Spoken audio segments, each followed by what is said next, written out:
خدا کے دین کی خدمت کا ایک انمول ادارہ ہے، ادارہ رہے برے انسانیت تو سب کو پیارا ہے۔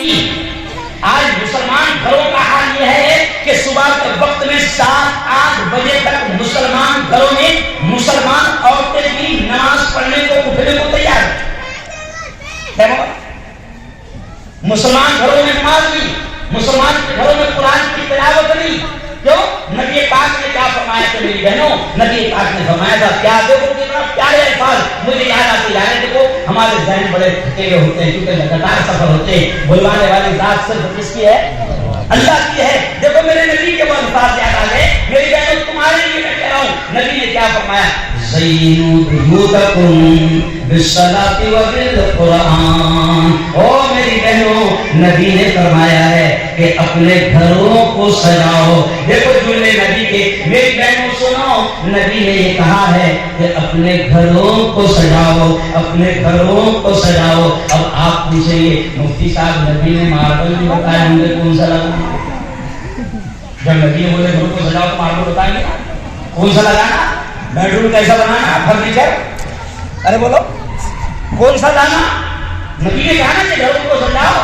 ہاں نبی نے کہا ہے کہ گھروں کو سجاؤ، لیکن کیسے سجاؤ؟ میری بہنوں سنو، نبی نے کہا ہے زینوا بیوتکم، اپنے گھروں کو سجاؤ، بالصلاۃ وبالقرآن، نمازوں سے سجاؤ اور قرآن کی تلاوت سے سجاؤ، نمازوں سے سجاؤ اور قرآن کی تلاوت سے سجاؤ۔ یعنی نبی نے کہہ دیا کہ اگر آپ کا مکان مٹی کا ہوگا، اگر آپ کا مکان لکڑی کا ہوگا، اگر آپ کا مکان کچا ہوگا، لیکن اس مکان میں اگر وہ محل نہیں ہے، مضبوط مکان نہیں ہے، ماربل کا مکان نہیں ہے، پلستر کا مکان نہیں ہے، مٹی کا مکان ہے، لکڑی کا مکان ہے، لیکن نبی نے فرمایا کہ اگر اس مکان میں، اس گھر میں قرآن کی تلاوت ہوتی ہے، اس مکان میں اگر نماز ہوتی ہے، تو نبی نے فرمایا کہ وہ گھر سجا ہوا ہوگا، اس گھر میں نورانیت ہوگی، اس گھر میں برکتیں ہوں گی۔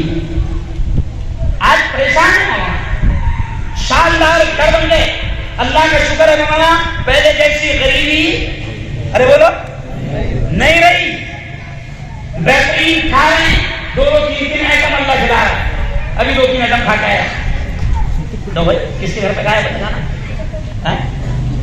زمین صاحب کی گھر پہ کھایا، 2-3 آئٹم کھا رہے ہیں، ابھی اللہ کھلا رہا ہے۔ کچے مکان نہیں ہے، پکے مکان ہو گئے، لیکن آج اور نہیں آتی ہے مفتی صاحب گھر میں سکون نہیں ہے، وہ مرد آتے مفتی صاحب کمارا وہ دیکھو اسٹائل کیا رہتی مولانا، کمارا وہ دکھ رہا نہیں، کمارا بہت اور ارے بولو دکھ رہا ہے۔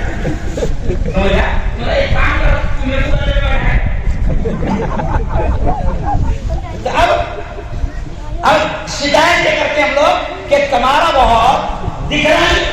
اچھا کبھی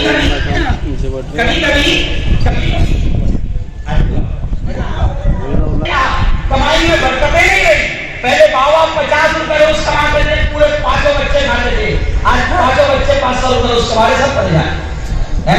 اچھا کبھی تو نیا کما تھا مفتی صاحب، ایسا لگ رہا ہو جیسا اس نے بھان دیا میرے لوگ۔ میں نے کہا بیٹا آج فجر کی نماز پڑھا تھا کیا؟ بولے نہیں۔ اچھا ظہر کی نماز پڑھا تھا کیا؟ بولے نہیں۔ اچھا ابھی عصر کے بعد بھی تو ملنا ہے تو ابھی کی پڑھ کے آیا کیا؟ تو بولے نہیں۔ تو پھر میں دھیرے سے کہتا اللہ نے بھان دیا، اور جس کی روزی اللہ نے بھان دی اس کو میرے باپ کو نکالی، ارے بولو بول نہیں سکتا۔ تو گھروں میں برکت نہیں۔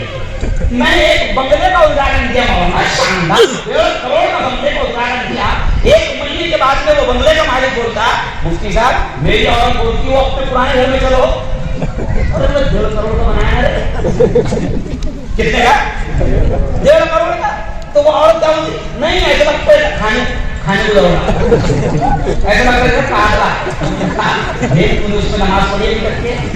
ارے بولو تو بولے نہیں۔ قرآن کی تلاوت ہوتی نہیں، نمازیں ہوتی نہیں، تو نماز نہیں ہوگی، یہ قرآن کی تلاوت نہیں ہوگی تو بنگلہ بھی کاٹنے کو دوڑے گا، بنگلہ دیش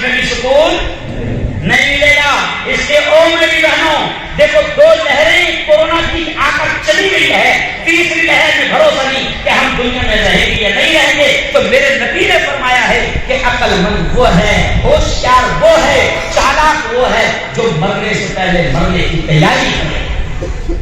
آج میری بہنوں میں تم سے کہہ رہا ہوں کہ خدا کے واسطے اپنے گھروں میں دین کو زندہ کرو، خدا کے واسطے اپنے گھروں میں نمازوں کو زندہ کرو، خدا کے واسطے اپنے گھروں میں قرآن کی تلاوت کو زندہ کرو. اگر قرآن کی تلاوت نہیں ہوگی، آپ کی اولاد، آپ کا شوہر لاکھوں روپے کمائے، اللہ کی قسم آپ کے گھر میں، آپ کی زندگی میں سکون نہیں رہے گا.